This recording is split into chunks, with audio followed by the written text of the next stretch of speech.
ஒருத்தர் ரொம்ப கவலையோடு உட்காந்துருந்தார். எதை பற்றி சார் கவலைப்படுறீங்கன்னு கேட்டோம். எதிர்காலத்தை பற்றி கவலைப்படுறேன்னார். ஏன்னு கேட்டோம். என்ன பண்ணுறதுன்னே தெரியல சார், எதிர்காலம் ஒரே இருட்டாக இருக்குது, பாதையே புரியலன்னார். இன்னைக்கு நம்ம இளைஞர்கள் பல பேருக்கு எதிர்காலம் இருட்டாக தான் தெரியுது. அவங்கெல்லாம் இந்த கதையை கொஞ்சம் கேட்கணும். ஒரு மலை அடிவாரத்தில் ஒரு சின்ன கிராமம். அந்த மலை ரொம்ப உயரமானது. அடர்த்தியாக செடி கொடிகள் மரங்கள் அதில் மண்டி கிடக்குது. பகல் வேளையில் இருட்டாக தான் இருக்கும், அவ்வளவு அடர்த்தி. அந்த மலை உச்சியில் ஒரு கோவில். நாள் ராத்திரியே புறப்பட்டாதான் காலையில் அந்த கோயிலுக்கு போய் சேர முடியும்.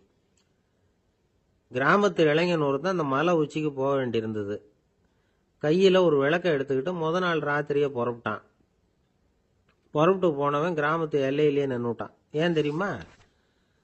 அவன் கையில் இருந்த விளக்கோட வெளிச்சம் 10 அடி தூரத்துக்கு தான் தெரியுது. அது வரைக்கும் தான் பாதை தெளிவாக இருக்குது.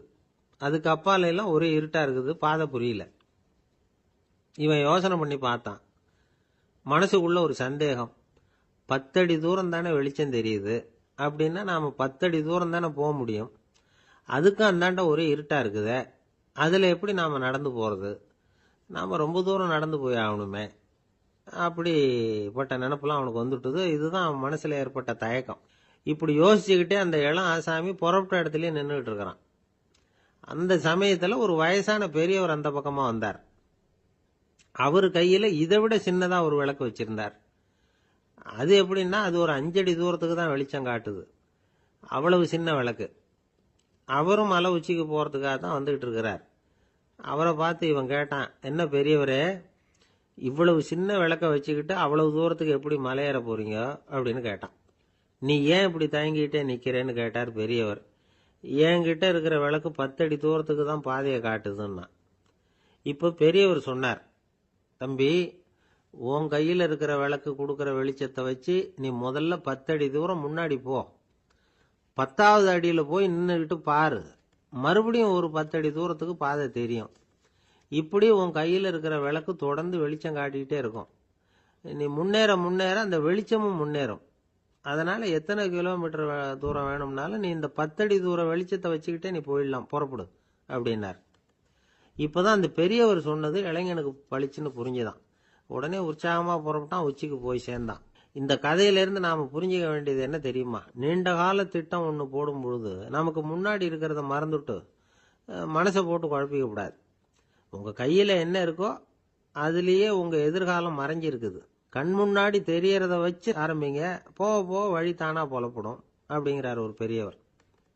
பெரிய பயணங்களையெல்லாம் இப்படி தான் நடத்த வேண்டியிருக்கும். ஒவ்வொரு அடியாக எடுத்து வச்சா ஓடி போய் சேர்ந்து விடலாம். மலைச்சு போய் நின்றுட்டா நின்றுக்கிட்டே இருக்க வேண்டியது தான்.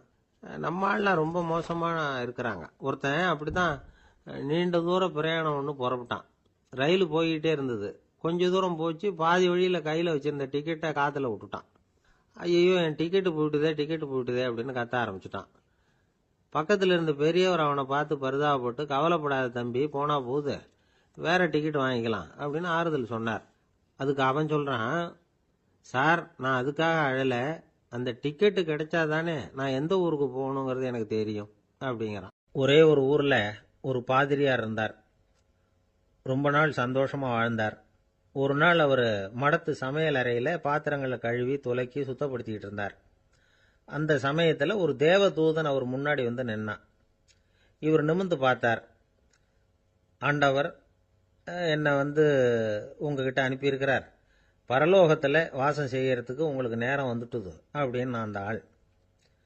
ஆண்டவருக்கு என்னோட ஞாபகம் வந்ததுக்கு நன்றி. ஆனாலும் இப்போ இங்கே நீயே பாரு, எவ்வளவு பாண்டங்கள் பாக்கி இருக்கு, இவ்வளவையும் நான் சுத்தப்படுத்த வேண்டியிருக்கு. நான் நன்றி கெட்டவனாக இருக்க விரும்பலை. இந்த பணியை முடிக்கிற வரைக்கும் என்னுடைய பரலோக வாழ்வை தள்ளி வைக்க முடியுமா? நீ என்ன நினைக்கிற அப்படின்னு கேட்டார். தேவதூதன் தனக்கே உரிய விவேகத்தோட அன்போட பாதிரியாரை பார்த்தான். சரி, என்ன செய்யலாம்ங்கிறத அப்புறம் சொல்கிறேன் அப்படின்னு சொல்லிவிட்டு புறப்பட்டு போயிட்டான். ஒரு நாள் அந்த பாதிரியார் தோட்டத்தில் உள்ள களைகளை எல்லாம் ஒரு களை கொத்தியால் கொத்தி களை எடுத்துக்கிட்டு இருக்கிறார். அந்த சமயத்தில் இந்த தேவதூதன் மறுபடியும் அவர் முன்னாடி நிற்கிறான். பாதிரியார் பார்த்தார். இதை பாரு, இந்த தோட்டம் பூராவும் எவ்வளவு களை மண்டி கிடக்கு, பரலோகம் கொஞ்ச காலம் எனக்காக பொறுத்திருக்கலாம்னு நீ நினைக்கிறியா அப்படின்னு கேட்டார். தேவதூதன் சிரிச்சுக்கிட்டே மறுபடியும் மறைஞ்சிட்டான். மறுபடியும் அவர் களை எடுக்கிறது, தானிய களஞ்சியத்துக்கு வர்ணம் பூசுறது, இப்படிப்பட்ட வேலைகளில் ஈடுபட்டிருக்கார். இன்னொரு நாள் ஒரு மருத்துவமனையில் நோயாளிகளை கவனிச்சுக்கிட்டு ரொம்ப தீவிரமாக இருக்கிறார் அந்த பாதிரியார். ஒரு நோயாளியோட தாகத்துக்கு தண்ணீர் கொடுத்துட்டு நிமிர்ந்து பார்க்குறப்போ தேவதூதன் மறுபடியும் அவர் முன்னாடி வந்து நிற்கிறான். இந்த தடவை பாதிரியார் தன்னலமற்றவராக பேரன்பை காட்டக்கூடிய வகையில் தன்னுடைய 2 கைகளையும் உயர்த்தியபடி தேவதூதனின் கவனத்தை பிணியால் வாடக்கூடிய நோயாளிகளின் பக்கம் திருப்பினாராம். தேவதூதன் ஒன்றும் சொல்லல, மறைஞ்சிட்டான். அன்னைக்கு சாயந்தரம் பாதிரியார் மடத்தில் உள்ள தன்னுடைய அறைக்கு போய் இளைப்பாறினார். யோசிச்சு பார்த்தார். தேவதூதனையும் தேவதூதனின் விருப்பத்தையும் பல நாள் தள்ளி போட்டு வந்ததையும் அவர் ரொம்ப நினச்சி பார்த்தார். திடீர்னு தான் முதுமை அடைகிறதையும் சோர்வு அடைகிறதையும் உணர்ந்தார். ஆண்டவரை நினைச்சார். ஆண்டவரே, உம்முடைய தூதனை மறுபடியும் என்கிட்ட அனுப்புனா நான் சந்திக்கிறதுக்கு ஆவலாக இருக்கேன் அப்படின்னு சொல்கிறப்பவே தேவதூதன் பக்கத்தில் நின்னான். பாதிரியார் நிமிர்ந்து பார்த்தார். நீ இப்போவே என்னை அழைச்சிக்கிட்டு போக விரும்பினா நான் பரலோகத்துக்கு வர்றதுக்கு தயாராக இருக்கேன்னார். தேவதூதன் அந்த பாதிரியாரை அன்போடவும் விவேகத்தோடவும் பார்த்து, நீங்கள் என் கூட பரலோகத்துக்கு வர்ற தயாராக இருக்கிறதா சொல்கிறீங்க, ஆனால் நீங்கள் இதுவரைக்கும் வேற எங்கே இருந்ததா நினைக்கிறீங்க அப்படின்னு நான். அப்படின்னா இதுவரைக்கும் இருந்த இடம் தான் பரலோகம் அப்படிங்கிறத உணர்த்தியிருக்கிறான். பரலோகம்னா என்னன்னு புரிஞ்சுக்கிறதுக்கு இந்த சம்பவம் நமக்கு உதவியாக இருக்குது. தொண்டு செய்கிறத விட பெரிய செயல் வேற எதுவும் இருக்க முடியாது. அது நம்ம மனசுக்கு கொடுக்குற சுகத்தை வேற எதுவும் கொடுக்க முடியாது. நாம் தொண்டு செய்கிற இடம் தான் அந்த புண்ணிய இடம். ஆனால் இந்த காலத்துல எல்லாம் நாம் தொண்டு செய்யணும்னு நினச்சி ஏதாவது ஆரம்பித்தா கூட அதை ஒரு மாதிரியாக சுற்றி நின்று வேடிக்கை பார்க்க ஆரம்பிச்சிடுறாங்க. ஒரு பெரியவர் அப்படித்தான் ஒரு தொண்டு செஞ்சுக்கிட்டு இருந்தார். ஒரு கோவில் கட்டிக்கிட்டு இருந்தாங்க. அதில் ஒரு இடத்துல ஒரு பலகையை வச்சு ஆணி அடிக்கிற வேலையை செஞ்சுக்கிட்டு இருந்தார் அந்த பெரியவர். ஒரு சின்ன பையன் அதை ரொம்ப ஊக்கமாக அக்கறையாக கவனிச்சுக்கிட்டு இருந்தான். பெரியவர் இதை கவனித்தார். என்னப்பா பார்க்குற, உனக்கும் இது மாதிரி தொண்டு செய்யணும்னு ஆசையாக இருக்கா அப்படின்னு கேட்டார். அதுக்கு அந்த பையன் சொல்கிறான், அப்படி இல்லைங்க, நீங்கள் ஆணி அடிக்கிறப்போ கையில் சுத்தியால் அடிச்சுக்கிட்டா எப்படி துடிப்பீங்க, எப்படி கத்துவீங்கன்னு தெரிஞ்சுக்கிறதுக்காக அதை பார்க்கணும்னு ஆசை, அதுக்காக தான் காத்துக்கிட்டு இருக்கேன் அப்படின்னு நானும். ஒரு காடு, அங்கே புத்தர் அவர் பாட்டுக்கு நடந்து போய்கிட்டே இருக்கிறார். அவருக்கு பின்னாடி ஒரு குரங்கு, அதுவும் தொடர்ந்து வந்துக்கிட்டே இருக்குது. புத்தர் திரும்பி பார்த்தார். குரங்கு அப்படியே குதிச்சு உயர எழும்பி ஒரு கிளையில் போய் உக்காந்துது. ஏன் இப்படி பண்ணுறேன்னு கேட்டார் புத்தர். என்னை சாதாரணமாக நினைக்க வேணாம், நான் மகாமந்தி, என்னால் எல்லாம் முடியும், முடியாதுங்கிற வார்த்தையே என்னுடைய அகராதியில் கிடையாது, என்ன வேணும்னாலும் செய்வேன் அப்படின்னுது. அப்படின்னா ஒரு பந்தயம் வச்சுக்கலாமான்னாரு இவர். ஓ வச்சுக்கலாமேன்னுது. வேற ஒன்றும் இல்லை, இப்போ நீ மேலே எழும்பி அந்த கிளையில் உட்காந்தது மாதிரி அங்கேருந்து தாவி என் உள்ளங்கையில் உட்காரணும், அவ்வளவுதான் அப்படின்னார். அப்படி உட்காந்துட்டா என்ன பரிசு அப்படின்னு கேட்டது அது. சொர்க்கத்தில் இருக்கிற மாமன்னன் மரகத சக்கரவர்த்தியை என்னோட இருக்கும்படியாக கூப்பிட்டுக்கிறேன். அந்த சமயத்தில் அவருடைய அரியணை அங்கே காலியாயிடும், நீ அதில் போய் உட்காந்துக்கலாம். பந்தயத்தில் தோத்துட்டா ஒரு கல்ப காலம் இந்த பூமியில் வாழ வேண்டியிருக்கும், அதுக்கு பிறகுதான் என்கிட்ட வர முடியும், என்ன சொல்ற அப்படின்னார். குரங்குக்கு தாவறது ஒரு பெரிய காரியமா, இது எனக்கு ரொம்ப சாதாரண விஷயம், என்ன இப்பவே தாவட்டுமா அப்படின்னுது. சரின்னு சொல்லி உள்ளங்கையை நீட்டினார். அவருடைய கை தாமரை இலை அளவுக்கு அப்படியே விரிஞ்சுது. குரங்கு சௌரியமாக உட்கார்றதுக்காக. குரங்கு தாவறதுக்கு தயாராச்சு. அதுக்கு முன்னாடி ஒரு சின்ன யோசனை அதுக்கு. இந்த கிளையிலேருந்து அந்த கைக்கு தாவறது எனக்கு ரொம்ப அற்பமான ஒரு வேலை, இது ரொம்ப சாதாரணம், என்னுடைய கௌரவத்துக்கு இது சரியாக இருக்காது. அதனால் நான் என்ன பண்ண போகிறேன்னா, இங்கேருந்து கிளையிலேருந்து அப்படியே உயர எழும்ப போகிறேன். எழும்பி மேல் உலகம் போய் அங்கே ஒரு சுற்றி விட்டு அதுக்கப்புறம் அங்கேருந்து நேராக இந்த கையில் உட்கார போகிறேன் அப்படின்னு நினச்சிது. என்ன யோசிக்கிற அப்படின்னார் புத்தர். ஒன்றும் இல்லை, இந்த பாயிரம் பார் அப்படின்னு சொல்லி தாவி உயர போயிட்டுது. கொஞ்ச நேரத்தில் வான உலகத்துக்கே போய் சேர்ந்துட்டுது. அங்கே போய் பார்த்தா அங்கே ஒரு 5 பளிங்கு தூண்கள் இளம் சிவப்பு நிறத்தில் நின்றுக்கிட்டு இருக்குது. குரங்கு நினச்சிக்கிட்டது, புத்தர்கிட்ட போய் இந்த பளிங்கு தூண்களை பார்த்தோம்னு சொன்னால் அப்படியே திகைச்சு போயிடுவார், இந்த தூணில் ஏதாவது அடையாளம் செஞ்சுட்டு போகணும் அப்படின்னு அந்த இடத்துல மிதந்துக்கிட்டே நினச்சிது. உடனே ஒரு தூணில் எழுந்துச்சு. என்ன எழுதிச்சுன்னா, ஒரு மகா ஞானி இங்கே வந்துட்டு போகிறார் அப்படின்னு எழுதிச்சு. எழுதிவிட்டு அப்படியே கீழே தாவி புத்தரோட உள்ளங்கையில் உட்காந்துது. எப்படி பார்த்தீங்களா என்னுடைய வேலை, வான உலகத்துக்கே போய் அங்கே இருக்கிற 5 பளிங்கு தூண்களை பார்த்துட்டு அதில் நான் வந்த விவரத்தை எழுதி வச்சுட்டு அதுக்கப்புறம் இங்கே வந்திருக்கிறேன் அப்படின்னுது ரொம்ப பெருமையாக. அப்படியா அப்படின்னார் புத்தர். ஆமாம், சந்தேகமாக இருந்தால் வாங்க அழைச்சிட்டு போய் காட்டுறேன் அப்படின்னுது அந்த குரங்கு. அதுக்கு தேவையில்லை, அப்படியே கொஞ்சம் கீழே குனிஞ்சு பார் தெரியும் அப்படின்னார் புத்தர். அங்கே பார்த்தா புத்தரோட உள்ளங்கை தெரிஞ்சுது. நல்லா உத்து பார்த்துது. அவரோட ஒரு விரல்ல அது எழுதிய வாசகம் தெரிஞ்சுது. குரங்கு யோசனை பண்ணிச்சு, அப்படின்னா வானத்தில் நான் பார்த்தது புத்தரோட விரல்களா அப்படின்னு யோசிச்சுது. இதை புரிஞ்சுக்கிட்ட உடனே அந்த குரங்கோட கர்வம் அழிஞ்சு போச்சான். நம்ம மனசு தான் இந்த குரங்கு. மனம்ங்கிறதும் ஆணவம்ங்கிறதும் ஒரு நாணயத்தின் ரெண்டு பக்கங்கள். மனம் உள்ளவரை ஆணவமும் இருக்கும். மனம் அழிஞ்சாதான் ஆணவம் அழியும். மனம் அழிய வேண்டும் அப்படின்னு பெரியவங்க சொல்றது இந்த அர்த்தத்தில் தான். நம்ம ஆளுங்க சவால் விடுறதெல்லாம் வேற மாதிரி. ஒருத்தன் ஒரு வாய்க்காலை தாண்டுறேன்னு பந்தயம் கட்டி தாண்ட முடியாம வாய்க்காலில் விழுந்து காலை உடச்சிக்கிட்டு கட்டு போட்டுக்கிட்டு வந்தான். ஏண்டா அப்படின்னு கேட்டாங்க. நான் பந்தயம் கட்டின நேரம் சரியில்லை அப்படின்னா. எப்படிறான்னு கேட்டிருக்காங்க. வாய்க்காலில் தண்ணி இருக்கிற நேரமாக பார்த்து பந்தயம் கட்டியிருக்கணும் அப்படின்னானா. ஒரு அரசனும் அமைச்சரும் ஒரு நாள் ரொம்ப சாவகாசமாக பேசிக்கிட்டு இருந்தாங்களாம். அரசன் அமைச்சரை பார்த்து ஒரு கேள்வி கேட்டிருக்கார். ஏங்க அமைச்சரே, ஆசை இல்லாத ஒரு மனுஷனால இருக்க முடியுமா அப்படின்னு. ஏன் முடியாது, துறவி அப்படிங்கிறவங்கெல்லாம் அப்படிப்பட்டவங்க தானே அப்படின்னாராம் அமைச்சர். அவங்கெல்லாம் உண்மையிலேயே ஆசையை விட்டவங்க தானா அப்படின்னு கேட்டாராம் ராஜா. அப்படிதான் இருக்கணும் அப்படின்னாராம் அமைச்சர். அப்படின்னா ஆசையே இல்லாத ஒரு உண்மையான துறவியை நான் பார்க்கணுமேன்னார். அது என்ன பிரமாதம், அதுக்கு நான் ஏற்பாடு பண்ணுறேன் அப்படின்னு விட்டார் இவர். சொல்லிவிட்டு உடனே புறப்பட்டு போனார். அங்கங்கே தேடினார். அப்புறம் தான் அவருக்கு புரிஞ்சுது உண்மை துறவியை கண்டுபிடிக்கிறது எவ்வளவு கஷ்டமான காரியம்னு. இருந்தாலும் ராஜா கிட்ட சொல்லியாச்சே உண்மை துறவியை காட்டுறேன்னு. இப்போ என்ன பண்ணுறது? ராஜா கிட்ட சொன்னபடி நடக்கலைன்னா அவருக்கு கோபம் வந்துடும். அமைச்சர் ஒரு யோசனை பண்ணார். அவருக்கு ஒரு வழி தெரிஞ்சுது. அதுதான் சரின்னு முடிவு பண்ணார். அதாவது அந்த ஊரில் அவருக்கு தெரிஞ்ச நாடக நடிகர் ஒருத்தர் இருக்கிறார். நல்லா நடிப்பார். அவரை போய் பார்த்தார். இதை பாருப்பா, எனக்காக நீ ஒரு காரியம் செய்யணும்னார். என்னன்னு கேட்டார் அவர். நீ ஒரு துறவி மாதிரி கொஞ்ச நேரத்துக்கு நடிக்கணும். ராஜா உன்னை பார்த்துட்டு போகிற வரைக்கும் நடி, அது போதும். அதுக்காக உனக்கு 10,000 ரூபா தரேன் அப்படின்னார். அவர் எந்த காலத்தில் இவ்வளவு பணத்தை மொத்தமாக பார்த்துருக்கார். அதனால் உடனே சரின்னு ஒத்துக்கிட்டார். அமைச்சர் அரண்மனைக்கு திரும்பி வந்தார். என்ன அமைச்சரே, இன்னுமா ஒரு உண்மையான துறவி கிடைக்கலன்னார். உண்மையான துறவி ஒருத்தரை இப்போ தான் கொஞ்ச நேரத்துக்கு முன்னாடி பார்த்து பேசிவிட்டு வர்றேன்.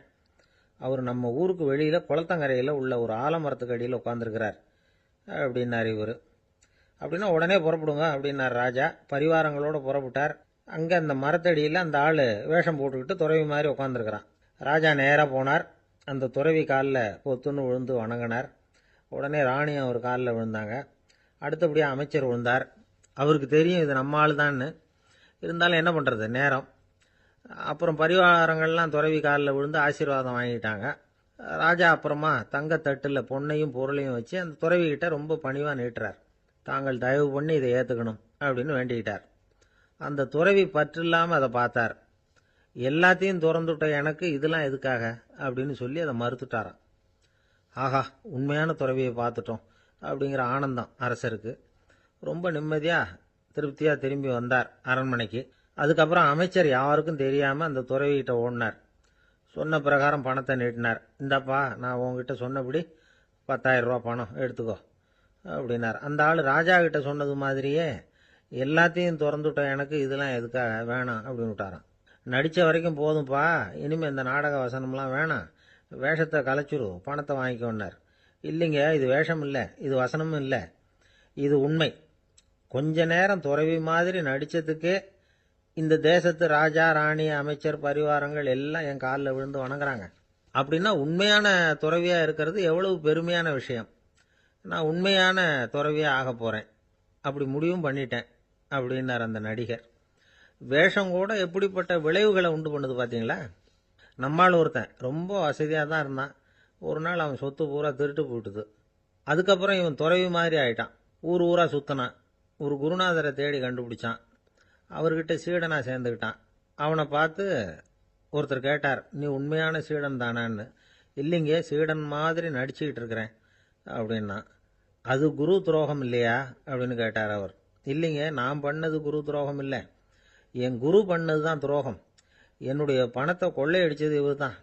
அதை எங்கே வச்சிருக்காருன்னு கண்டுபிடிக்கிறதுக்காக தான் இவர்கிட்ட சீடனாக சேர்ந்துருக்கிறேன் அப்படின்னா.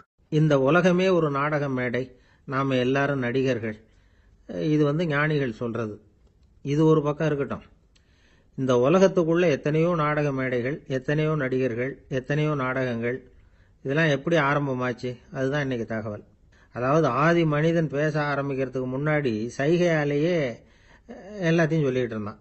அதனால் அப்போவே நடிப்பு ஆரம்பமாயிட்டுது.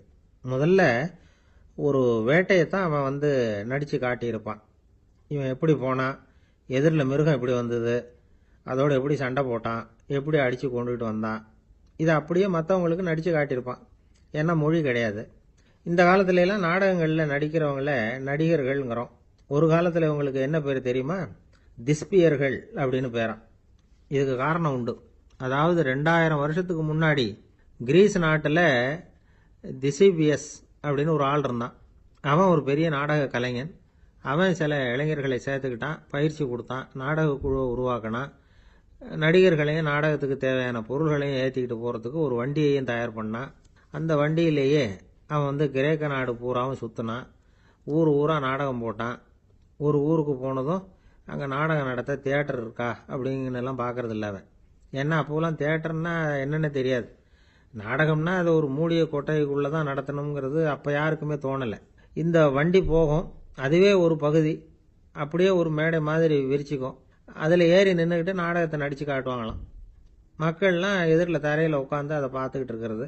உலகத்தின் முதல் நடமாடும் தியேட்டர் இது தானா. இந்த திசைபியஸ் தான் முதலாக உலகத்தில் நாடகம்ங்கிற பொழுதுபோக்கை நடத்தி காட்டினவன் அப்படின்னு சொல்கிறாங்க. அவன் சொந்தமாக நாடகம் எழுதுனான், நடித்தான், நாடகத்தை இயக்கினான். அதனால தான் அவனை first man of the theatre அப்படின்னு சொல்லுவாங்க. அவன் தான் நாடக மேடையின் முன்னோடி. கிரேக்கர் காலத்திலேயே நாடக ஆசிரியர்கள், நடிகர்கள், ரசிகர்கள் இவங்கெல்லாம் உருவாயிட்டாங்களாம். நாடகத்தின் சரித்திரத்தில் இந்த 3 பிரிவும் ரொம்ப முக்கியம். அதாவது கிரேக்க தியேட்டர்கள்லாம் திறந்த வெளி மேடைகள் தான். பெரும்பாலும் மலைச்சரிவுகள், அதுவே படிப்படியாக பண்ணியிருப்பாங்க. கீழே அரைவட்ட வடிவில் மேடை, அதுக்கு ஆர்கெஸ்ட்ரான்னு பேர். பிற்காலத்தில் இதில் உட்காந்து இசைக்குழுவினர் வாய்ச்சதுனால இசைக்குழுவுக்கே ஆர்கெஸ்ட்ராங்கிற பேர் வந்துட்டுது. இப்போ கிரேக்க தியேட்டர்களில் ஒன்று, அதோட காலம் கிமு 340. அதை இன்னமும் பாதுகாத்து வச்சிருக்கிறாங்களாம். எபிடாரஸ் அப்படிங்கிற இடத்துல அது இருக்குதான். இன்னமும் அந்த தியேட்டரை பயன்படுத்திக்கிட்டு வர்றாங்களாம். சிறந்த கிரேக்க நாடகங்கள்லாம் அங்கே நடிக்கிறாங்களாம். ஆரம்ப காலத்திலேயே கட்டணம் கிடையாது.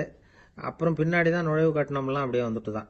நடிகர்கள் பளபளப்பான ஆடைகள் உடுத்தியிருப்பாங்களாம். இந்த குதிகால் உயர்ந்த காலணிகள் போட்டிருப்பாங்களாம். இதெல்லாம் பழைய குறிப்புகள். பலவிதமான உருவங்களில் மாஸ்க் அப்படின்னு சொல்லப்படுற முகமூடி. அதனால் ஒரே நடிகர் பல வேடங்களில் நடிக்கிறது உண்டான். ஆரம்பத்தில் பெண் நடிகர்கள் கிடையாது, எல்லாம் ஆண் நடிகர்கள் தான். ரோமானியர்கள் தான் முதல் நிரந்தர நாடக மேடையை கட்டினவங்க. அதுதான் முதல் தியேட்டர். கிமு 1048 காலகட்டத்தில் பாம்பிங்கிற நகரத்தில் அதை கட்டியிருக்கிறாங்களாம். கிரேக்க ரோமானிய தியேட்டர்களின் அடிப்படையிலேயே இந்த இத்தாலிய வடிவ அமைப்பாளர்கள் இந்த குதிரை லாட வடிவில் ஒரு ஆடிட்டோரியத்தை உருவாக்கினாங்களாம். இப்படி அதை பற்றி நிறைய தகவல் இருக்குது. 1576 லண்டனில் இந்த வின்ஸ்பர்ரி, அப்புறம் இந்த பில்ட்ஸில், அப்புறம் ஜேம்ஸ் இப்படிங்கிற ஒரு முயற்சியால் தான் இங்கிலாந்தில் முதல் தியேட்டர் உருவாச்சான். அப்படி ஒருத்தர் இருந்தாராம். உலக நாடக மேடையின் வரலாறு இதுதான். அதாவது இப்பெல்லாம் அறிவியல் வளர்ச்சி அதிகமாயிட்டுது. திரைப்படம், தொலைக்காட்சி எல்லாம் வந்தாச்சு. ஒவ்வொரு வீடுமே ஒரு குட்டி தியேட்டர் மாதிரி ஆயிட்டுது. தொலைக்காட்சி முன்னாடி உட்காந்து எழுந்திருக்கவே மனசு வர்றதில்லை. ஒரு அம்மா ஒரு மனோதத்துவ டாக்டரை தேடிட்டு வந்தாங்களாம் இந்த காலத்தில். டாக்டர், எங்கள் வீட்டுக்காரர் எப்போ பார்த்தாலும் டிவி முன்னாடி உட்காந்துக்கிட்டு அதையே வெறிச்சு பார்த்துக்கிட்டு இருக்கிறார், உத்து பார்த்துக்கிட்டு இருக்கார், எனக்கு சந்தேகமாக இருக்குன்னாங்களாம். இது மனக்கோளாறு இல்லைங்க, ஆர்வ கோளாறு, அவ்வளவுதான், இதுக்காக பயப்படாதீங்கன்னாராம் டாக்டர். அப்படி இல்லை டாக்டர், டிவி ஓடும் பொழுதும் நாம் எல்லாம் அதை பார்க்குறோம் சரி, ஆனால் அவர் அப்படி இல்லை, டிவியை நிறுத்தினதுக்கு அப்புறமும் அதையே உத்து பார்த்துட்டு உட்காந்துருக்கிறார், அதனால தான் சந்தேகப்பட்டு உங்ககிட்ட வந்தேன் அப்படின்னாங்களாம். ஒரு அம்மா, அவங்களுக்கு 35 வயசு இருக்கும். குடும்பத்தில் எந்த கஷ்டமும் இல்லை. இருந்தாலும் காரணம் இல்லாமல் பிள்ளைங்க பேரில் கோவப்படுறது, எரிஞ்சு விழுறது அவங்க வழக்கம். பிள்ளைங்க அழும். உடனே அவங்க மனசும் சங்கடப்படும். இன்னொரு அம்மா, நல்ல வேலையில் இருக்கிறவங்க, வாரத்துக்கு ஒரு தடவையாவது தலைவலி வந்துடும். இவங்களுக்கெல்லாம் உடம்புல எந்த கோளாறும் இல்லை, மனசு மட்டும் சரியாக இருக்காது. தூக்க மாத்திரை கையில் வச்சுருப்பாங்க. 30-35 வயசுடைய பெண்களுக்கு சர்வசாதாரணமாக காணப்படுகிற மனக்கோளாறு இது. இதுக்கு பேர் மனவாட்டம், டிப்ரெஷன், மனமடிவு அப்படின்னு சொல்லலாம். இந்த நோய்க்கு அறிகுறி என்ன தெரியுமா? மனசுல வருத்தமான உணர்வு இருக்கும், அடிக்கடி அழலாம் போல தோணும். முன்னால எல்லாம் எந்தெந்த செயல்ல ஆர்வம் இருந்ததோ அதெல்லாம் குறைஞ்சிரும், அல்லது சுத்தமாவே ஆர்வம் இல்லாம போயிடும். சில பெண்கள் இளம் வயசுல பக்கத்துல இருக்கிறவங்க கிட்ட கலகலப்பா பேசுவாங்க, வீட்டை அலங்கரிக்கிறதுல ஆர்வம் இருக்கும். இப்போ அதுல எல்லாம் ஆர்வம் இல்லாம போயிடும். எந்த வேலை செஞ்சாலும் சீக்கிரம் களைப்பு அடைஞ்சுடுறது மாதிரி ஆயிடும். நமக்கு யாருமே உதவியா இல்லை, நம்ம எல்லாரும் கை விட்டுட்டாங்க போல இருக்குதே அப்படிங்கிற உணர்வுலாம் உண்டாகும். தன்னைத்தானே குறை சொல்லிக்குவாங்க, நாம் தப்பு பண்ணிவிட்டோம் போல இருக்குதே அப்படின்னு தோணும். குற்றம் பண்ணிட்டதா நினச்சி கஷ்டப்படுவாங்க. பசி இருக்காது, தூக்கத்தில் தொந்தரவு இருக்கும். அடிக்கடி செத்து போடலாங்கிற உணர்வு வரும், தற்கொலை பண்ணிக்கலாங்கிற எண்ணம் உண்டாகும். சில பேர் தற்கொலை முயற்சியில் கூட ஈடுபடுவாங்க. சில பேருக்கு பலவிதமான உடல் வலிகள் இருக்கும், பலவீனம் இருக்கும், சீக்கிரமாக களைப்படைஞ்சு போடுவாங்க. இதெல்லாம் மனவாட்ட நோய்க்கான தன்மைகள். இந்த மனவாட்டம், அதாவது டிப்ரெஷனை 2 வகையாக பிரிக்கலாமா. ஒன்று தானாக உண்டாக்கிக்கிறது, இன்னொன்று எதிர் விளைவை உண்டு பண்ணுகிற அல்லது நரம்பு சம்பந்தப்பட்ட டிப்ரெஷன். தானாக உண்டாக்கிக்கிற மனவாட்ட நோய் இருக்கு பாருங்க, அதுக்கு ஏதாவது சூழ்நிலை காரணமாக இருக்கலாம் அல்லது இல்லாமலும் போகலாம். மூளையில் டொப்பாமைன் அல்லது செரட்டோனின் இதோட அளவு குறையும் பொழுது இந்த டிப்ரெஷன் உண்டாகுது. இதுக்கு ஓரளவு பிறவி காரணங்கள் கூட இருக்கலாம், குடும்பத்தில் வேற சிலருக்கும் வரலாம். பாதிக்கப்பட்ட பெண்ணை பார்க்கறதுக்கு பலவீனமாக தெரியும், கடுமையான குற்ற உணர்வு இருக்கும், தனியாக இருக்கிறதுக்கு ஆசைப்படுவாங்க, நடு ராத்திரியில் எழுந்திரிச்சு உட்காந்து கஷ்டப்பட்டுக்கிட்டு இருப்பாங்க, கொடூரமான முறையில் தற்கொலை பண்ணிக்க முயற்சி பண்ணுவாங்க, தீ வச்சுக்கிறது, அமிலத்தை குடிக்கிறது, தூக்கில் தொங்குறது. இப்படி தானாக வரவழைச்சிக்கிற மனவாட்ட நோய் மறையக்கூடிய நோய். ஒரு தடவை வந்தால் 3லேருந்து 6 மாதம் வரைக்கும் நீடிக்கும். இடைப்பட்ட காலங்களில் நோயாளி இயல்பாக இருப்பார். எதிர் விளைவை உண்டு பண்ணுகிற அல்லது நரம்பு சம்பந்தப்பட்ட மனவாட்ட நோய் எப்படின்னா, கணவன் மனைவி மாமியார் மருமகள் இப்படிப்பட்ட உறவு முறை பிரச்சனைகள், தோல்விகள், எரிச்சல்கள், ஆபீஸ் பிரச்சனை, இப்படிப்பட்ட சூழ்நிலையால் உண்டாகிறது. எல்லாத்துக்கும் மருந்து இருக்குது, மார்க்கம் இருக்குது, கவலைப்பட வேண்டியதில்லை, தைரியமாக இருக்கணும். உளவியல் மருத்துவம் இதுக்கு ரொம்ப உபயோகமாக இருக்கும். சில பெண்களை பாருங்கள், அவங்க எதுக்கும் அலட்டிக்கிறது இல்லை. ஒரு அம்மா அப்படிதான் தன்னுடைய கணவனை அழைச்சிக்கிட்டு ஒரு மனநோய் மருத்துவர்கிட்ட வந்தாங்க. டாக்டர், எங்கள் வீட்டுக்காரர் திடீர்னு ஒரு மாதிரி ஆயிட்டார், வித்தியாசமாக நடந்துகிறார். எப்படின்னா, இவர் தன்னையே ஒரு ஒட்டடை குச்சியாக நினச்சிக்கிட்டு இருக்கிறார். அப்படி நினச்சிக்கிட்டு தன்னுடைய தலையாலேயே வீட்டில் உள்ள ஒட்டடையெல்லாம் தொடச்சிக்கிட்டு இருக்கிறார் அப்படின்னாங்க. எவ்வளவு நாளாக அப்படி இருக்குதுன்னு கேட்டார் டாக்டர். 1 வாரம் அப்படி இருக்குது அப்படின்னாங்க அந்த அம்மா. அப்படின்னா முன்னாடியே ஏன் அழைச்சிட்டு வரல அப்படின்னு கேட்டார் டாக்டர். வீடு பூரா சுத்தமாகட்டுமேனு பார்த்துக்கிட்டு இருந்தேன் டாக்டர் அப்படின்னாங்களாம் அந்த அம்மா. ஒரு பல்கலைக்கழகம், அங்கே ஒரு இலக்கிய பேராசிரியர், அவர் பாடம் நடத்திக்கிட்டு இருந்தார். ராபர்ட் ப்ரௌனிங் எழுதிய கவிதைகளை பற்றி சொல்லிகிட்டு இருக்கிறார். மாணவர்களும் ரொம்ப அக்கறையாக அதை கேட்டுக்கிட்டு இருக்கிறாங்க. ஒரு குறிப்பிட்ட கவிதையை பற்றி சொல்லும் பொழுது அந்த பேராசிரியருக்கே ஒரு சந்தேகம், அதாவது அந்த கவிதையின் சரியான அர்த்தம் என்னங்கிறதுல சந்தேகம். பேராசிரியர் யோசனை பண்ணார், அந்த கவிதையை முழுசாக புரிஞ்சிக்க முடியல. அதனால் மாணவர்களை பார்த்து சொன்னார், மாணவர்களே, ஒரு நாள் பொறுத்துக்குங்க, இந்த கவிதையை எழுதின கவிஞர் எங்கள் வீட்டுக்கு பக்கத்தில் தான் இருக்கிறார்.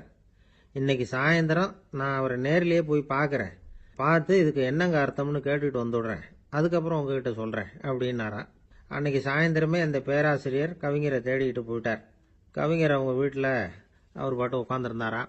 இவர் போய் அவர் முன்னாடி உட்காந்தார். அப்புறம் கேட்டார், ஐயா, அந்த கவிதையின் முழு பொருள் என்னன்னு தெரிஞ்சுட்டு போகிறதுக்காக வந்திருக்கிறேன் அப்படின்னாராம். எந்த கவிதை அப்படின்னாராம் அவர். இவர் அந்த கவிதையை சொல்லியிருக்கார். கவிஞர் கொஞ்சம் யோசனை பண்ணிவிட்டு அப்புறம் சொன்னாராம், பேராசிரியரே, நீங்கள் கொஞ்சம் தாமதமாக வந்துட்டீங்கன்னாராம். இவருக்கு ஒன்றும் புரியல. நீங்கள் என்ன சொல்கிறீங்க, நான் தாமதமாக வந்துட்டேன்னா? நீங்கள் தான் உயிரோடு இருக்கிறீங்களே, அப்படி இருக்கும்பொழுது நான் தாமதமாக வந்துட்டேன்னா அது எப்படி அப்படின்னு இவர் குழம்பி இருக்கிறார். இப்போ கவிஞர் சொன்னாராம், ஐயா, நான் உயிரோடு இருக்கிறேன்னா இல்லையாங்கிறது முக்கியம் இல்லை, நான் அந்த கவிதை வரிகளை எழுதினப்போ 2 பேருக்கு அதோட அர்த்தம் தெரிஞ்சிருந்தது, இப்போ ஒரே ஒருத்தருக்கு தான் அதோட அர்த்தம் தெரியும் அப்படின்னாராம். பேராசிரியர் யோசனை பண்ணியிருக்கார். அப்படின்னா அந்த ஒருத்தர் கவிஞர் ராபர்ட் ப்ரௌனிங்கை தவிர வேற யாரா இருக்க முடியும்? இவர் தான் அப்படிங்கிறத அவர் மனசுல நினைச்சுக்கிட்டார். அதனால சொன்னார், ஐயா, நான் தாமதமா வரல, அந்த கவிதையின் பொருள் என்ன அது சொல்லுங்கன்னார். பேராசிரியரே, நான் சொல்றது உங்களுக்கு புரியலன்னு நினைக்கிறேன். நான் இந்த வரிகள் எழுதினப்போ 2 பேருக்கு அதோட அர்த்தம் தெரிஞ்சிருந்தது. அந்த 2 பேர் யாருன்னா, ஒருத்தர் ராபர்ட் ப்ரௌனிங், அதாவது நான், இன்னொருத்தர் கடவுள். இப்போ அது கடவுளுக்கு மட்டும்தான் தெரியும். நானே இதை பற்றி பல தடவை யோசனை பண்ணி பார்த்தேன். இது ரொம்ப அழகானது, ஆனாலும் ரொம்ப வழுக்கலானது. அதை பிடிச்சிட்டோம்னு நினச்சிக்கிட்டு இருக்கும் பொழுதே காற்று மாதிரி அது உங்ககிட்ட இருந்து ஓடி போயிடுது. எனக்கு ரொம்பவும் வருத்தமாக தான் இருக்குது. நிச்சயமாக நான் தான் இந்த வரிகளை எழுதியிருக்கிறேன். அதில் அர்த்தம் இருக்குங்கிறது எனக்கு தெரியும். அதை நான் உணர்றேன். ஆனால் நீங்கள் என்னை மன்னிக்கணும். எனக்கே கூட அதை என்னால் விளக்க முடியல. அப்படி இருக்கும் பொழுது உங்களுக்கு எப்படி அதை நான் விளக்க முடியும் அப்படின்னாரா அந்த கவிஞர். அனுபவிக்கப்படக்கூடிய எல்லாமே விளக்கப்படக்கூடிய ஒன்றல்ல, விளக்கப்படும் எல்லாமே அனுபவிக்கப்படக்கூடிய ஒன்றல்ல அப்படிங்கிறது ஞானிகளுடைய கருத்து. அதுக்காக தான் அந்த சம்பவம். வாழ்க்கையில் நீங்கள் தொடர்ந்து ஆய்வு செய்து கொண்டே இருக்கக்கூடிய விளக்கங்களை ஒருபோதும் அடைய முடியாத பரிமாணங்கள் இருக்கிறதுனால தான் அது அலுப்பு தட்டாமல் இருக்குது. உங்களால் நிறைய அனுபவிக்க முடியும். இருந்தாலும் நீங்கள் அனுபவித்து அறிந்த விஷயங்கள் கூட வார்த்தைகளால் விளக்கப்பட முடிவதில்லை அப்படிங்கிறது பெரியோர் சிந்தனை. இதெல்லாம் ஒரு பக்கம் இருக்கட்டும். நமக்கு தெரிஞ்ச பேராசிரியர் ஒருத்தர் 1 மணி நேரம் ரொம்ப விவரமா வகுப்பு எடுத்தார். கடைசியா சொன்னார், மாணவர்களே, ரொம்பவும் எளிமையா விளக்கமா எல்லா விவரமும் சொல்லியிருக்கிறேன். அதனால இதுல உங்களுக்கு சந்தேகம் வர்றதுக்கு வாய்ப்பே இல்லை. இருந்தாலும் கேட்க வேண்டிய கடமை கேட்கிறேன். இதுவரைக்கும் நடத்தினதுல யாருக்காவது ஏதாவது சந்தேகம் உண்டா அப்படின்னு கேட்டாராம். எனக்கு ஒரே ஒரு சந்தேகம்தான் சார் அப்படின்னு எழுந்திரிச்சு நிற்கிறான் ஒருத்தன். என்னன்னு கேட்டாராம். இதுவரைக்கும் நீங்க என்ன பாடம் சார் நடத்துனீங்க அப்படின்னானா அவன். அந்த ஆளு என்ன கண்ணாபுண்ணான்னு திட்டிவிட்டான் சார். அதை நினைச்சா எனக்கு ரொம்ப வருத்தமா இருக்கு அப்படின்னு சொல்லி கவலைப்பட்டார் ஒருத்தர். இதுல கவலைப்படுறதுக்கு என்ன இருக்குது அப்படின்னார் ஒரு பெரியவர். அவர் ஒரு மகான். என்ன சார் இப்படி சொல்றீங்க? ஒருத்தர் நம்ம பார்த்து திட்டுனா வருத்தமா இருக்காதா அப்படின்னார். அது எப்படி வருத்தமா இருக்கும்? திட்டுறதுங்கிறது என்ன? அது வெறும் சத்தம் தானே அப்படின்னார் அந்த பெரியவர். நம்ம ஆளுக்கு தலையை பிச்சுக்கலாம் போல இருந்தது. இருக்காத பின்ன, நமக்கு அப்படி தானே தோணுது. அந்த பெரியவர் சொல்றது ரொம்ப பெரிய விஷயம். அதை நாம புரிஞ்சிக்க முயற்சி பண்ணலாம்னா நடைமுறை வாழ்க்கைக்கே அது ஒத்து வர்றது மாதிரி தெரிய மாட்டேங்குது. இருந்தாலும் அந்த பெரியவர் அதுக்கு என்னதான் விளக்கம் கொடுக்குறாருன்னு பார்ப்போமே. ஒரு ரயில் போயிட்டு இருக்கு. அதுல ஒரு சாது போயிட்டு இருக்கார். அந்த ரயில் அவர் ஹரித்வாரம் போயிட்டு இருக்கார். அவரு ரயில்ல ஏகப்பட்ட கூட்டம். நம்ம ஊர் ரயில் கேட்கவா வேணும்? டிக்கெட் வாங்கிட்டு கொஞ்சம் பேர், வாங்காத கொஞ்சம் பேர். அது என்னத்துக்கு அனாவசியமா டிக்கெட் அப்படிங்கிற நினைப்புல பாதி பேர். இந்த கூட்டத்துக்கு மத்தியில் அந்த சாதுவும் போயிட்டு இருக்கிறார். உட்கார்றதுக்காக இருந்த இடத்துல ஒரு ஆள் படுத்திருக்கிறான். கொஞ்சம் முரட்டு ஆசாமி. அவன் காலு பக்கத்துல கொஞ்சோண்டு இடம் பாக்கி இருந்தது. அந்த இடத்துல இந்த சாது உட்காந்துருந்தார். மெதுவா உட்காந்துக்கிட்டார் போய். ஆனா அந்த ஆளு ராத்திரி பூரா இவரை காலால உதச்சிக்கிட்டே இருக்கிறான்.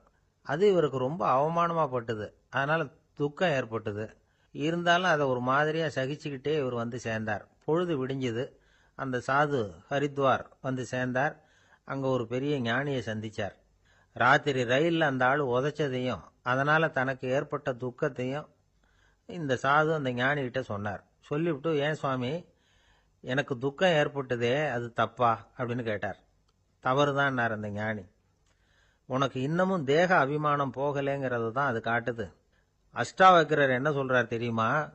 உண்மையான ஞானி யாராவது தன்னை வந்தனை செய்தால் அதற்காக சந்தோஷப்பட மாட்டார், யாராவது நிந்தனை செய்தால் அதற்காக வருத்தப்பட மாட்டார் அப்படின்னு சொல்றார். நிந்தனைங்கிறது ஒரு ஒலி தான். தேகாபிமானம் இருக்கிற வரைக்கும் இந்த ஒலி நம்மளை வேதனைப்படுத்தும். நான் தேகம் இல்லை, ஆத்மா அப்படிங்கிற நினைவு இருந்தா இந்த ஒலி நம்மளை பாதிக்காது.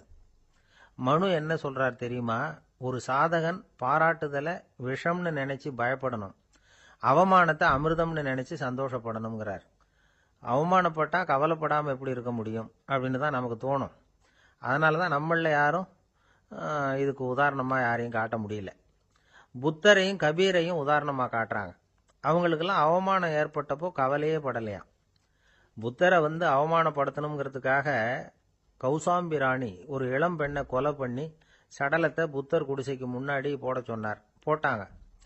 புத்தர் தான் அந்த பொண்ணை கெடுத்து கொலை பண்ணி விட்டாருன்னு எல்லாரும் நினைச்சாங்க. ஆனா புத்தர் இதை பத்தி கவலையே படல.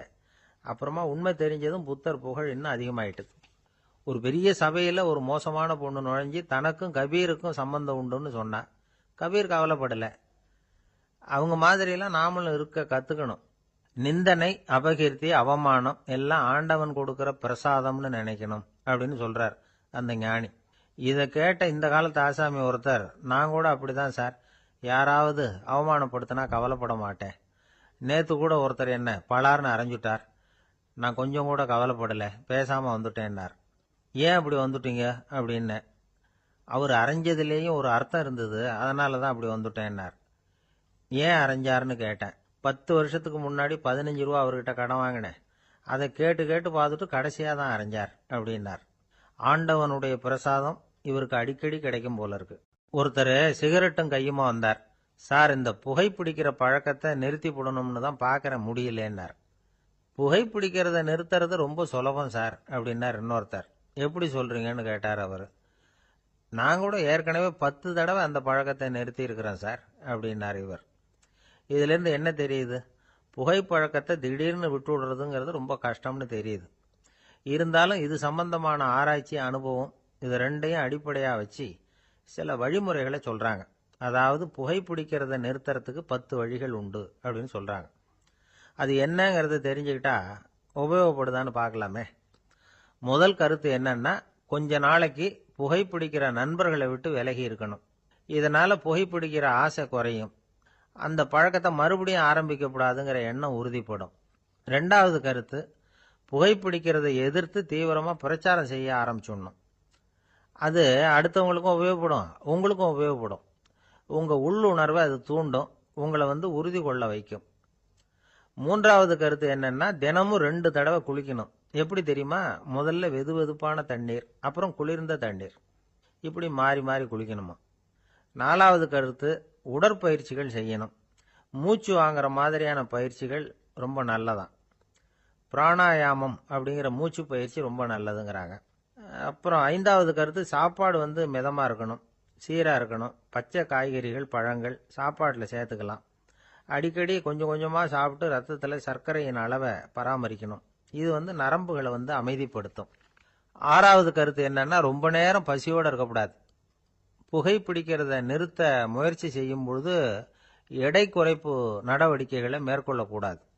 ஏழாவது கருத்து, காப்பி, தேநீர், மதுபானம், அப்புறம் போதைப் பொருள்கள் கலந்த உணவுகள் இதெல்லாம் வேணாம். புகைப்பிடிக்கிறத அதெல்லாம் ஊக்கப்படுத்தும். கடுகு, மிளகு, அப்புறம் காரமான பொருள்களை தவிர்க்கணும். உப்பு அளவை குறைக்கணும். தினமும் 10 குவளை தண்ணீராவது குடிக்கணும். வெறும் தண்ணி புகைப்பிடிக்கிற ஆவலை தணிக்குதான். எட்டாவது கருத்து, கையில் சிகரெட்டு, புகையில ஏதாவது இருந்தால் உடனே தூக்கி எறிஞ்சிருங்க. அது கையில் இருக்கிற வரைக்கும் புகைப்பிடிக்கிற ஆசை வந்துக்கிட்டே இருக்கும். 9வது கருத்து என்னன்னா, இறை நம்பிக்கை உள்ளவங்க புகைப்பிடிக்கிற எண்ணம் வர்றப்போவெல்லாம் பிரார்த்தனை செய்ய ஆரம்பிச்சுடலாம்.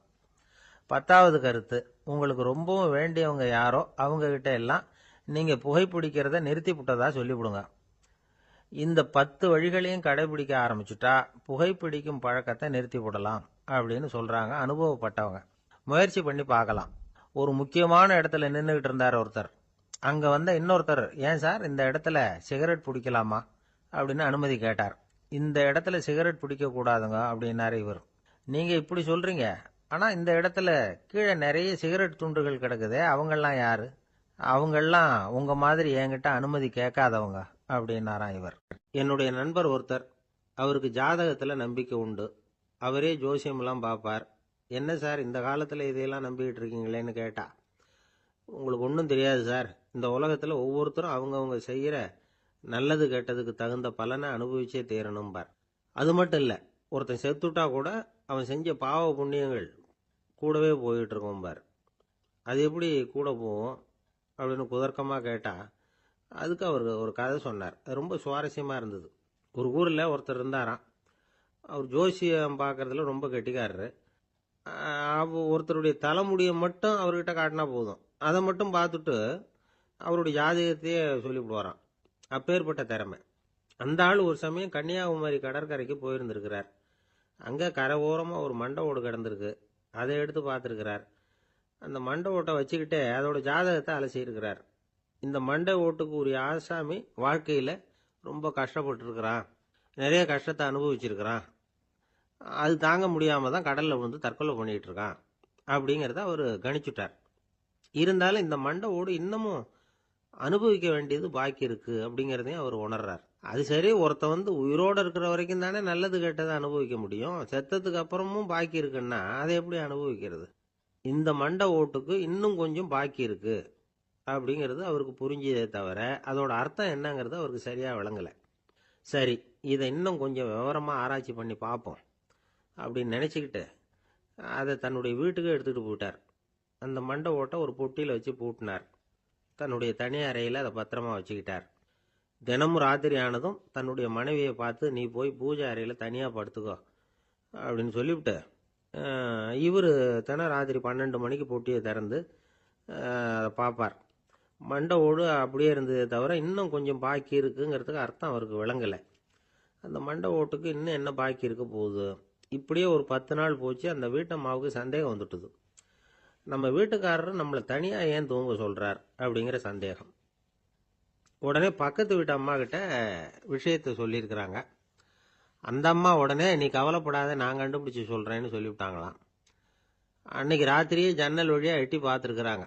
இந்த ஆள் மண்டை ஓட்டை கையில் வச்சுக்கிட்டு அது திருப்பி திருப்பி அப்படியும் அப்படியும் பார்த்துக்கிட்டு இருந்தது தெரிஞ்சுட்டுது. மறுநாள் காலையில் அவரோட மனைவியை பார்த்தாங்க. ஏம்மா, உன் வீட்டுக்காரருக்கு நீ முதல் மனைவியா 2வது மனைவியா அப்படின்னு கேட்டாங்க. எனக்கு தெரிஞ்ச வரைக்கும் நான் ஒருத்தி தான் அவருடைய மனைவின்னாங்க. அப்படி இல்லை, நீ அவருக்கு 2வது மனைவி. முதல் மனைவியின் மண்டை ஓடு தான் அவர் கையில் இருக்குப்போ, அதை தான் அவர் தினமும் ராத்திரியில் எடுத்து பார்த்துக்கிட்டு இருக்கிறாரு அப்படின்னு விட்டாங்க அந்த அடுத்த வீட்டம்மா. அப்படியா விஷயம்னு சொல்லிவிட்டு கணவன் வீட்டில் இல்லாத நேரமாக பார்த்து அந்த மண்டை ஓட்டை எடுத்து கொண்டாந்து ஒரு உரல்ல போட்டு உலக்கையால் குத்தி நொறுக்க ஆரம்பிச்சுட்டுது அந்த அம்மா. வெளியே போயிருந்த அந்த ஆள் அப்போதான் உள்ளே நுழைஞ்சார். மண்டை ஓடு உலக்கை கிட்ட குத்து வாங்கிட்டு இருக்கு. அது அனுபவிக்க வேண்டியது இன்னும் கொஞ்சம் பாக்கி இருக்கு அப்படிங்கிறதுக்கான அர்த்தம் எனக்கு இப்பதான் புரிஞ்சுதுன்னாராம் அவர். இந்த கதையிலிருந்து நாம இன்னொரு நீதியையும் புரிஞ்சுக்கணும். அதாவது நம்ம வீட்டை பத்தி நமக்கு தெரியாததெல்லாம் அடுத்த வீட்டுக்காரங்களுக்கு நல்லா தெரியும். ஒருத்தர் ரொம்ப அவசரமா வந்தார். சார், மனுஷன் நிம்மதியா இருக்கிறதுக்கு என்ன வழின்னு கேட்டார். சீக்கிரமா ஒரு கல்யாணத்தை பண்ணீங்க, எல்லாம் சரியா போடும் அப்படின்னோம். அவர் ஒரு மாதிரியா பார்த்தார். ஏற்கனவே எனக்கு கல்யாணம் ஆயிட்டுது சார், அதனால தானே நிம்மதியா இருக்கிறதுக்கு வழி கேட்கறேன் அப்படின்னார். சரி, இவர் ஒரு மாதிரியான கேஸ் அப்படின்னு நினைச்சுக்கிட்டு நம்மகிட்ட இருந்த ஒரு சின்ன புத்தகத்தை அவர்கிட்ட தூக்கி கொடுத்தோம். இதை படிச்சு பாருங்கன்னு. கல்யாணத்துக்கு பிறகும் சந்தோஷமா இருக்கிறதுக்கு என்ன வழி அப்படிங்கிற கேள்விக்கு அந்த புத்தகத்துல விளக்கம் இருந்தது. கணவன் மனைவிக்குள்ள சிக்கல் வராம இருக்கிறதுக்கு அதுல சில வழிகளை சொல்லி கொடுத்துருக்குறாங்க. அதெல்லாம் என்னென்ன அப்படிங்கிறத இப்ப பார்க்கலாமா? குடும்பம்னு இருந்தா கோபம் வரதான் செய்யும். அது வந்துட்டு போட்டும் பரவாயில்ல. ஆனா அந்த கோபம் ஒரே நேரத்துல 2 பேருக்கும் வந்துடாம பாத்துக்கணும். ஒரு சமயத்துல யாராவது ஒருத்தர் தான் கோபப்படணும், அடுத்தவங்க அமைதியா இருக்கணும். அதுக்கப்புறம் இவர் அமைதியான உடனே அவங்க ஆரம்பிச்சுக்கலாம். கோபமா ஏதாவது சொன்னா உடனே கோபமா பதில் சொல்லக்கூடாது. கொஞ்சம் பொறுத்து கோபம் தீர்ந்த உடனே அந்த பதிலை சொல்லலாம். அப்போ பதில் கோபமா இருந்தா கூட அது அவ்வளவு பெருசா தெரியாது. அற்ப விஷயத்துக்கெல்லாம் காய்ச்சி மூச்சுன்னு கத்திட்டு இருக்கக்கூடாது. உங்க 2 பேருக்குள்ள ஒரு தர்க்கம் ஆரம்பம் ஆயிட்டுதுன்னு வச்சுக்கோங்க. கடுமையா 2 பேரும் விவாதம் பண்றீங்க. உங்கள ஒருத்தர் இதுல ஜெயிக்கணும்னா அது நீங்களா இருக்க வேணாம், அடுத்தவங்க ஜெயிக்கிறதுக்கு நீங்க துணையா இருங்களேன். அப்படின்னா நீங்க கொஞ்சம் விட்டு கொடுக்கணும், அவ்வளவுதான். ஏதாவது குத்தம் சொல்லணுமா, செஞ்ச தப்ப சுட்டி காட்டணுமா, விமர்சனம் பண்ணணுமா, பண்ணுங்க, வேணான்னு சொல்லல. ஆனா சொன்னதை அப்படி சொல்றத கொஞ்சம் அன்பா இதமா சொல்லுங்க. எப்போ நடந்த தவறுகளை எல்லாம் இப்போ போய் மறுபடியும் ஞாபகப்படுத்திட்டு இருக்க வேண்டாம். நான் அப்பவே சொன்னேன் இந்த புடவை வேணாம்னு, நீங்க தான் கேட்கல, இப்போ பாருங்க கிழிஞ்சு போச்சு இப்படின்னு கத்துனாங்க ஒரு அம்மா. எப்போ சொன்னீங்கன்னு கேட்டா ஒரு 10 வருஷத்துக்கு முன்னாடி தீபாவளி சமயத்துல அப்படிங்கிறாங்க. அது என்ன இன்னும் அப்படியே புதுசாகவே இருக்கும்? உங்களுக்கு அவர் தான் பெருசு, அவருக்கு நீங்க தான் பெருசு. அதை விட இந்த உலகத்துல வேற எதுவும் முக்கியம் இல்லைன்னு நினைக்கணும். நீ தான் என்னுடைய உலகம்னு எத்தனை தடவை சொல்லியிருப்பீங்க? அதெல்லாம் வெறும் வசனமா போயிடக்கூடாது. ஏதாவது ஒரு பிரச்சனையை பத்தி கடுமையா விவாதம் பண்ணிட்டு இருக்கீங்க, அதை அப்படியே பாதியில விட்டுட்டு படுக்கைக்கு போயிடக்கூடாது. சொச்சத்தை நாளைக்கு பேசிக்கலாம்னு. அப்படி போனா தூக்கம் வராது. பிரச்சனையை ஒரு முடிவு பண்ணிக்கிட்டு அதுக்கப்புறமா தூங்க போகணும். ஒரு நாள்ல ஒரு தடவையாவது உங்க ஜோடியை பாராட்டி நல்ல விதமா கனிவா ஒரு வார்த்தை சொல்லணும் அப்படின்னு தீர்மானம் பண்ணீங்க. ஏதாவது தப்பு பண்ணிவிட்டீங்கன்னா பரவாயில்ல, அதை ஒத்துக்கிறதுக்கும் மன்னிப்பு கேட்கறதுக்கும் தயாரா இருக்கணும். அது ஒன்றும் கேவலம் கிடையாது. வீட்டுக்குள்ள தானே கேட்க போறீங்க, வெளியில யாருக்கு தெரிய போகுதோ? எப்படியோ உங்களுக்குள்ள ஒரு சமரசம் ஆனா சரிதான். ஒரு தகராறுன்னு எடுத்துக்கிட்டா குறைஞ்சபட்சம் அதுக்கு 2 பேர் தேவை. தனியாகவே உட்காந்துக்கிட்டு நான் இப்போ தகராறு பண்ணிகிட்டு இருக்கிறேன் அப்படின்னு யாரும் சொல்ல முடியாது. 2 பேர் தகராறு பண்ணுறாங்கன்னா பொதுவாக அந்த 2 பேரில் யார் அதிகமாக பேசுகிறாங்களோ அவங்க பேரில் தான் தப்பு இருக்கும். அதை மனசில் வச்சுக்கணும். இதெல்லாம் தான் அந்த புத்தகத்தில் போட்டிருக்கிற வழிமுறைகள். இவ்வளவும் சரியாக வரலைன்னா அப்புறமா சொல்லுங்கள், வேறு புத்தகம் ஏதாவது இருக்கான்னு தேடுவோம். ஒரு கணவன் தன்னுடைய மனைவியை அழைச்சிட்டு ஒரு மனோதத்துவ டாக்டர்கிட்ட வந்தாராம். டாக்டர், எங்களுக்கு கல்யாணம் ஆகி 30 வருஷ காலமாக நாங்கள் ஒரு விஷயத்தில் கூட ஒத்து போனதில்லை அப்படின்னு ஆரம்பித்தார். உடனே அந்த அம்மா குறுக்கிட்டு, அது 30 வருஷம் இல்லை, 32 வருஷம் அப்படின்னாங்களாம். ஒரு சின்ன பையன் வந்தான். அவனை பார்த்து ஒரு கேள்வி கேட்டோம். ஏன்ப்பா உங்கள் வீட்டில் அம்மா புத்திசாலியா அப்பா புத்திசாலியா அப்படின்னு. அவன் அலட்சியமாக நம்மளை பார்த்து சிரிக்கிறான். என்ன சார் இது, இந்த காலத்தில் இது கூட தெரியாமல் இருக்கிறீங்களே அப்படிங்கிறான். ஒரு சின்ன பையன் நம்மளை பார்த்து இப்படி கேட்டு விட்டானே அப்படின்னு நினைக்கிறப்போ நமக்கு ஒரு மாதிரி ஆகிடும். அதுக்கப்புறம்தான் இந்த தாத்தா பாட்டிலாம் சொல்கிற ஒரு கதை ஞாபகத்துக்கு வந்தது. அது என்ன கதை தெரியுமா? ஒரு ஊரில் ஒரு அம்மாவும் பிள்ளையும் இருந்தாங்களாம். அந்த மகனுக்கு திடீர்னு தேசாந்திரம் போய் வரணும்னு ஆசை வந்துட்டுது.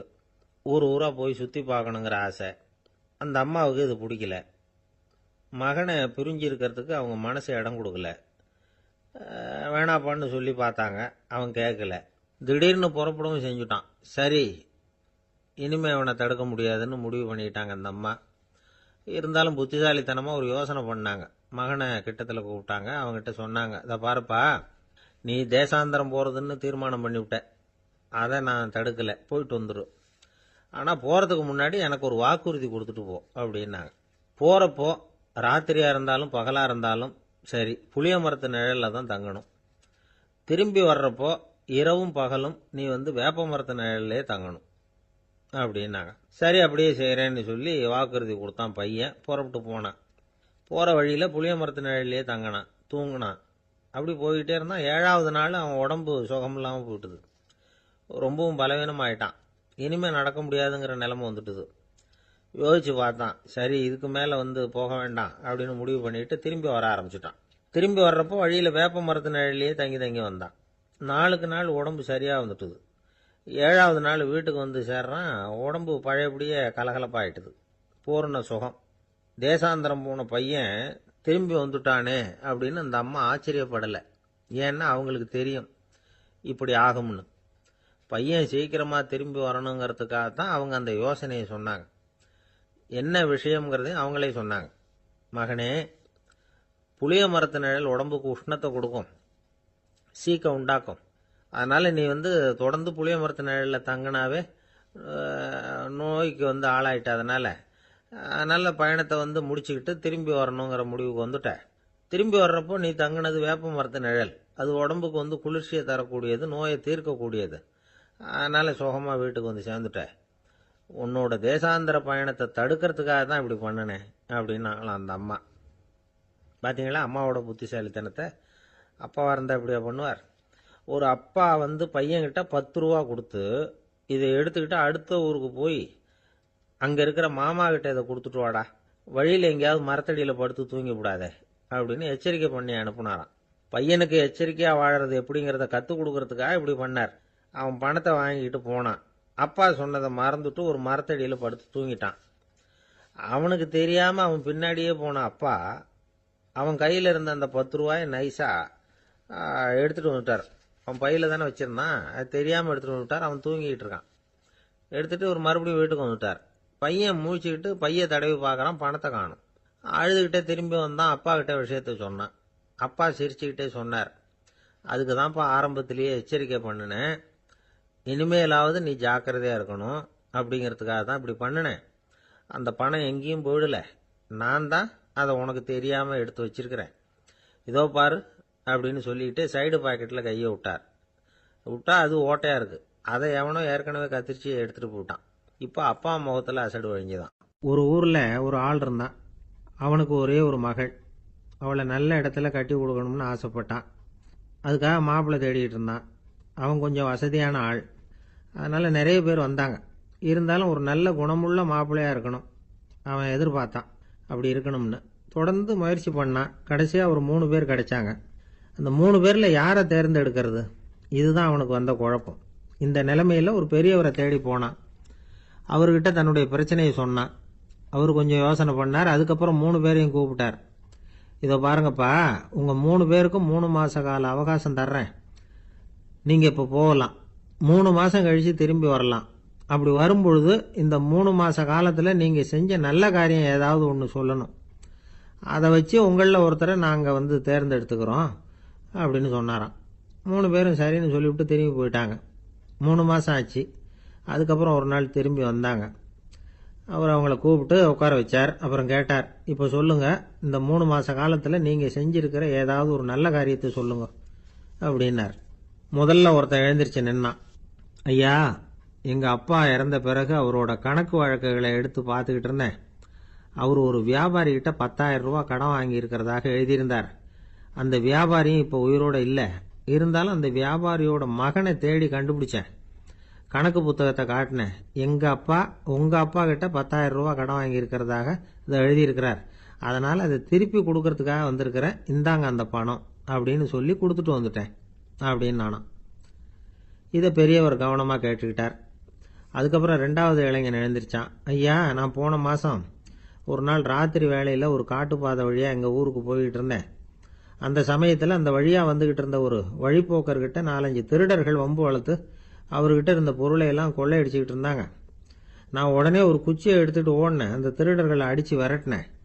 பொருளை எல்லாம் மீட்டு அந்த வழிப்போக்கர்கிட்ட ஒப்படைச்சேன். அவரை பத்திரமா அழைச்சிக்கிட்டு போய் அவர் வீட்டில் விட்டுட்டு வந்தேன் அப்படின்னு நானும். இதையும் பெரியவர் கவனமாக கேட்டுக்கிட்டார். அடுத்தபடியாக 3வது இளைஞன் எழுந்திருச்சான். ஐயா, போன மாதம் ஒரு நாள் நான் ஒரு மலைப்பாதை வழியாக போய்கிட்டு இருந்தேன். மலைப்பாதை விளிம்பில் ஒரு மதகு கட்டை, அது மேலே ஒரு ஆள் படுத்து தூங்கிட்டு இருந்தான். அந்த பக்கம் தவறி உருண்டு விழுந்திருந்தான்னா அதில் பாதாளம். அது மலையடி வாரத்தில் போய் தான் விழணும். அவ்வளவு பள்ளம். அது தெரியாமல் அவன் பாட்டுக்கு தூங்கிட்டு இருந்தான். நான் உடனே அவன்கிட்ட ஓடி போய் குனிஞ்சு அவன் முகத்தை பார்த்தேன். அப்போ தான் புரிஞ்சுது, அவன் ஏற்கனவே எனக்கு தெரியும். அவனை எனக்கு நிறைய கெடுதல் பண்ணியிருக்கிறான், இடைஞ்சல் கொடுத்தவன். இருந்தாலும் ஐயோ பாவம்னு நினச்சி அவனை எழுப்பி பாதுகாப்பாக வேற ஒரு இடத்துல படுக்க வச்சுட்டு வந்தேன் அப்படின்னு நானா. பெரியவர் இதையும் கேட்டுக்கிட்டார். அதுக்கப்புறம் அவங்க 3 பேரையும் பார்த்து, நீங்கள் போகலாம், நாங்கள் யோசித்து முடிவு பண்ணி உங்களுக்கு சொல்லி அனுப்புகிறோம் அப்படின்னாராம். அந்த இளைஞர்கள் புறப்பட்டு போயிட்டாங்க. அதுக்கப்புறம் அந்த பெண்ணோட அப்பாவை பார்த்து சொன்னார், இந்த 3 பேருமே நல்ல பிள்ளைங்க தான், அதில் ஒன்றும் சந்தேகம் இல்லை. இருந்தாலும் இந்த 3 பேர் செஞ்ச செயல்களையும் ஒப்பிட்டு பார்க்க வேண்டியிருக்கு. முதல் இளைஞன் நேர்மைக்கு எடுத்துக்காட்டாக விளங்குறான். இந்த காலத்தில் இது மாதிரி இளைஞர்களை பார்க்கறது ரொம்ப கஷ்டம்தான். இருந்தாலும் அவன் கடமையை தான் செஞ்சான். 2வது இளைஞன் நல்ல வீரன், தைரியசாலி. ஒரு வீரன் எதை செய்யணுமோ அதைத்தான் இவன் செஞ்சான். இவன் ஒரு லட்சிய மனிதன். 3வது இளைஞன் தன்னுடைய பகைவனுக்கே உதவி செஞ்சிருக்கான். அவன் உயிரை காப்பாற்றியிருக்கிறான். பகைவனுக்கு அருள்வதுங்கிறது ஒரு சாதாரண மனுஷனால செய்யக்கூடிய காரியம் இல்லை. பகையை மறக்கிறதும் பகைவனுக்கு அருள்வதும் தெய்வீக பண்புகள். அதனால் இவனையே உன்னுடைய மகளுக்கு ஏற்ற மாப்பிள்ளையா தேர்ந்தெடுக்கலாம் அப்படின்னு சொன்னாங்களாம். ஒரு நல்ல நாளில் அவங்களுக்கு திருமணம் நல்ல விதமாக நடந்து முடிஞ்சுதான். இது சுவாமி சின்மயானந்தர் சொல்லியிருக்கிற ஒரு கதை. இதிலிருந்து நாம் புரிந்து கொள்ள வேண்டிய ஒரு கருத்து, நமக்கு கெடுதல் பண்ணவங்களுக்கும் நாம் நல்லது செய்யணும். ஆனால் நடைமுறையில் அப்படி நம்மளால் செய்ய முடியறதில்ல. அதுதான் சிக்கல். நம்மால் ஒருத்தங்கிட்ட கேட்டேன், ஏண்டா உன்னுடைய பகைவன் ஒருத்தன் அது மாதிரி ஒரு மலைப்பாதை மதகு கட்டையில் படுத்திருந்தா உடனே நீ என்ன நினைப்ப அப்படின்னு கேட்டோம். இது ஒரு அருமையான சந்தர்ப்பம்னு நினைப்பேன் அப்படின்னா. எதுக்குன்னு கேட்டோம். அவனை அந்த பக்கமாக உருட்டி கீழே தள்ளுறதுக்கு அப்படின்னா. ஒரு ஊரில் ஒரு ஞானி இருக்கிறார். ரொம்ப பெரிய ஞானி. ரொம்ப வயசாயிட்டுது. கடைசி காலத்தில் அவர்கிட்ட சில பேர் வந்தாங்க. உங்கள் குரு யார் அப்படின்னு கேட்டாங்க. அவர் நிமிர்ந்து பார்த்தார். எனக்கு ஆயிரக்கணக்கான குருமார்கள் உண்டு. அவங்க பேரெல்லாம் சொல்லணும்னா இந்த காலம் பத்தாது. ஆனால் முக்கியமான ஒரு 3 பேரை பற்றி மட்டும் உங்களுக்கு சொல்கிறேன் அப்படின்னாராம். அப்புறம் சொன்னார், அந்த 3 பேரில் ஒருத்தன் ஒரு திருடன். ஒரு சமயம் ஒரு பாலைவனம் வழியாக நான் போய்கிட்டு இருந்தேன். அப்போது வழி தவறி போய் ஒரு கிராமத்துக்கு போயிட்டேன். அது இருட்டு நேரம், நடு ராத்திரி, ஊரே உறங்கி போச்சு. அந்த நேரத்தில் ஒரு ஆள் மட்டும் ஒரு வீட்டு சுவத்தில் ஏதோ பண்ணி உள்ளே நுழையிறதுக்கு முயற்சி பண்ணிகிட்டு இருக்கிறான். அவன்கிட்ட போய், நான் இன்னைக்கு இங்கே எங்கே தங்க முடியும் அப்படின்னு கேட்டேன். அதுக்கு அவன், இந்த ராத்திரி வேளையில் அது ரொம்ப சிரமம். ஒரு திருடனோட உங்களால் தங்க முடியும்னா நீங்கள் என்னோட தங்கலாம் அப்படின்னா. நான் அவங்க கூட 1 மாதம் தங்கியிருந்தேன். ஒவ்வொரு நாள் ராத்திரியும் இப்போ நான் என்னுடைய வேலைக்கு போகிறேன், நீங்கள் ஓய்வு எடுத்துக்கோங்க அப்படின்னு சொல்லிவிட்டு போவான். அவன் திரும்பி வந்த உடனே உனக்கு ஏதாவது கிடைச்சிதான்னு நான் கேட்பேன். அதுக்கு அவன் இன்னைக்கு ராத்திரி ஒன்றும் இல்லை, நாளைக்கு மறுபடியும் முயற்சி பண்ணுவேன் அப்படின்பா. எப்பவும் அவன் நம்பிக்கை இழந்ததே கிடையாது, எப்பவும் சந்தோஷமாகவே இருப்பான். நானும் ரொம்ப காலமாக தியானம் பண்ணிக்கிட்டே இருந்தேன், ஒன்றுமே நடக்கலை. ஆனால் நான் என்ன பண்ணேன் தெரியுமா? மனசு வருத்தப்படும், நம்பிக்கை இழந்துருவேன். அப்போல்லாம் அந்த திருடனுடைய விடாமுயற்சி தான் ஞாபகத்துக்கு வரும். அதனால் அந்த திருடன் எனக்கு ஒரு குரு. என்னுடைய 2வது குரு யாருன்னா அது ஒரு நாய். இது எப்படின்னா, ஒரு சமயம் எனக்கு ரொம்ப தாகமாக இருந்தது. ஒரு நதியை நோக்கி போய்கிட்டு இருந்தேன். அப்போ ஒரு நாயும் வந்தது. அதுக்கும் தாகம். ஓடி வந்து ஆற்றை பார்த்தது. அதோட நிழல் வந்து ஆற்றுல தெரிஞ்சது. அதை பார்த்ததும் பயந்துட்டுது அது. அதாவது அது தன்னுடைய சொந்த உருவத்தையே கண்டு பயந்தது. அதை பார்த்து குறைக்குது, திரும்பி ஓடிச்சு. ஆனால் அதுக்கு தாகம் அதிகமாக இருந்ததுனால அது மறுபடியும் திரும்பி வந்தது. பார்த்தா மறுபடியும் தண்ணியில் நாயோட உருவம் தெரியுது. இப்படி சில தடவை பண்ணிச்சு. இருந்தாலும் கடைசியில் தண்ணியில் குதிச்சுட்டுது துணிஞ்சி. இப்படி குதித்த உடனே அதோட உருவமும் மறைஞ்சுட்டுது. இதை பார்த்தேன். நான் என்ன புரிஞ்சுக்கிட்டேன்னா, எவ்வளவுதான் பயம் இருந்தால் கூட ஒருத்தன் தைரியமாக காரியத்தில் இறங்கணும் அப்படிங்கிறத புரிஞ்சுக்கிட்டேன். இந்த போதனை அந்த நாய்கிட்ட இருந்து எனக்கு கிடைச்சிது. இது ஒன்று. அடுத்தது என்னுடைய 3வது குரு யாருன்னா அது ஒரு சின்ன குழந்தை. நான் ஒரு சமயம் ஒரு நகரத்துக்கு போனேன். அங்கே ஒரு குழந்தை எரிகிற மெழுகுவத்தி ஒன்று எடுத்துக்கிட்டு வந்தது. நான் அந்த குழந்தைய பார்த்து வேடிக்கையாக கேட்டேன், ஏன் பாப்பா இந்த மெழுகுவத்தியை நீயாவே கொளுத்துனியா அப்படின்னு கேட்டேன். ஆமான்னுது அந்த குழந்தை. சரி, இந்த மெழுகுவத்தி முன்னாடி எரியாமல் இருந்தது, இப்போ எரியுது. இந்த மெழுகுவத்திக்கு வெளிச்சம் எங்கேருந்து வந்தது, அதை எனக்கு காட்ட முடியுமா அப்படின்னு கேட்டேன் அந்த குழந்தைகிட்ட. இதுக்கு அந்த குழந்தை சிரிச்சுக்கிட்டு அந்த மெழுகுவத்தியை ஊதி அணைச்சுட்டுது. அதுக்கப்புறம் என்னை பார்த்து கேட்டுது, இப்போ இந்த மெழுகுவத்தியின் வெளிச்சம் போனதை பார்த்தீங்க இல்லையா, அது எங்கே போச்சுன்னு எனக்கு சொல்லுங்க அப்படின்னுது. அந்த குழந்தை இப்படி கேட்டதும் என்கிட்ட இருந்த ஆணவம் அழிஞ்சுட்டுது. நான் படித்ததெல்லாம் அந்த வினாடியில் சுக்கு நூறாக போயிட்டுது. என்னுடைய முட்டாள்தனத்தை நான் உணர்ந்தேன் அப்படின்னு இவ்வளவும் அந்த ஞானி விவரமாக சொன்னாராம். அதனால் நாம் இன்னார்கிட்ட இருந்து தான் இதை கற்றுக்கணுங்கிறது இல்லை, யாருக்கிட்டே இருந்தும் எதையும் கற்றுக்கலாம். நம்மால் ஒருத்தன் ஒரு நாய் வளர்த்துக்கிட்டு இருந்தான். அந்த நாய்க்கு வால் கிடையாது. யாரோ ஏற்கனவே வெட்டி எடுத்துட்டாங்க. இந்த நாய் தான் சார் எனக்கு குரு, அதுகிட்டே இருந்து கூட நான் பாடம் கற்றுக்கிட்டு இருக்கிறேன் அப்படின்னா. அப்படி என்ன கற்றுக்கிட்டேன் இந்த வால் இல்லாத நாய்கிட்டே இருந்து அப்படின்னு கேட்டோம். நாம் யாருக்கிட்டையும் வாலாட்டக்கூடாது அப்படிங்கிற பாடத்தை அதுகிட்டே இருந்து தான் நான் கற்றுக்கிட்டேன் அப்படின்னா. ஒரு ஆள் இருந்தான், நிறைய பணம் சம்பாதிச்சான். ஆனால் செலவு பண்ண மனசு வரல, கருமி. அவன் என்ன பண்ணான், சேர்த்த பணம் பூராவையும் ஒரு மரத்தடியில் புதைச்சி வச்சுருந்தான். வாரத்துக்கு ஒரு தடவை அந்த மரத்தடிக்கு வருவான், புதைச்ச இடத்த ஆவலோடு பார்த்துக்கிட்டு இருப்பான், அதுக்கப்புறம் போயிடுவான். அவ்வளவுதான். ஒரு நாள் ஒரு திருடன் வந்தான். இவன் புதைச்சி வச்சுருந்ததெல்லாம் எடுத்துகிட்டு போட்டான். இது தெரிஞ்சு போச்சு. அந்த கருமி புலம்ப ஆரம்பிச்சிட்டான். இவன் புலம்பலை கேட்டதும் அக்கம் பக்கத்தில் இருந்தவங்கெல்லாம் ஓடி வந்தாங்க. என்ன விஷயம்னு விசாரிச்சாங்க. இவன் சொன்னான். ஒரு பெரியவர் கேட்டார், ஏன்பா வாரம் வந்து இந்த இடத்த பார்க்கறதாக சொன்னியே, எப்போவாவது இதில் இருக்கிற பணத்தை எடுத்து செலவு பண்ணியிருக்கியா அப்படின்னு கேட்டார். நான் அப்பப்போ வந்து அதை பார்க்கறது தான் வழக்கம், அதை தொட்டதே இல்லைன்னு அவன். சரி, அப்படின்னா இப்போவும் நீ அதே மாதிரி வாரம் ஒரு தடவை வந்து இந்த இடத்த பார்த்துட்டு போகலாமே அப்படின்னாராம் அந்த பெரியவர். அதுவும் சரிதானே, எவ்வளவு காலமானாலும் அவன் அந்த பணத்தை எடுத்து செலவு பண்ண போகிறதில்ல. அப்படி இருக்கிறப்ப உள்ளே பணம் இருந்தாலும் ஒன்று தான், இல்லாமல் போனாலும் ஒன்று தான். இதிலிருந்து என்ன புரியுதுன்னா, ஒருத்தர்கிட்ட இருக்கிற பணத்தை கொண்டு அவர் பணக்காரரா ஏழையா அப்படின்னு முடிவு செய்கிறது சரியில்லை. அந்த செல்வத்தை அனுபவிக்கிற திறன், பயன்படுத்துகிற திறன், அதை வச்சு தான் அவர் ஏழையா பணக்காரரா அப்படிங்கிறத நிர்ணயம் பண்ணணும். அதுதான் சரி. செலவு பண்ண தெரியாதவன் சேகரம் பண்ணிகிட்டே இருக்கிறதுனால என்ன பிரயோஜனம்? தலைமுடியே இல்லாதவன் தாராளமாக சீப்புகளை வாங்கி சேகரம் பண்ணுறது மாதிரி தானே இது. சில சமயம் செலவு பண்ண நாம் தயாராக இருந்தால் கூட அந்த செல்வம் நமக்கு பயன்படுறதில்ல. அரேபியாவில் ஒரு நகை வியாபாரி விலை உயர்ந்த முத்துக்களை எல்லாம் அவர் வச்சு வியாபாரம் பண்ணிகிட்டு இருந்தார். அவர் ஒரு சமயம் ஒரு பாலைவனம் வழியா போயிட்டு இருக்கிறார் ஒட்டகத்துல. அப்போ திடீர்னு கடுமையான புயல் வீச ஆரம்பிச்சுட்டுது. திசை தவறி இவர் எங்கேயோ வந்துட்டார். கூட வந்தவங்களையும் காணல, எங்க போனாங்களோ தெரியல.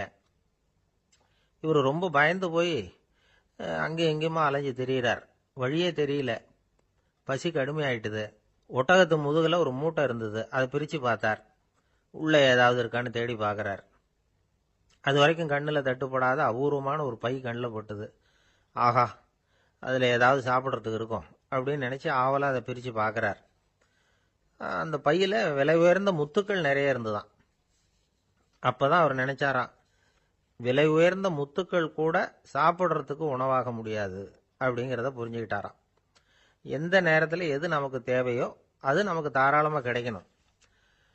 அப்படி அது கிடைக்கிறதுக்கு நம்மகிட்ட இருக்கிற செல்வம் பயன்படணும்.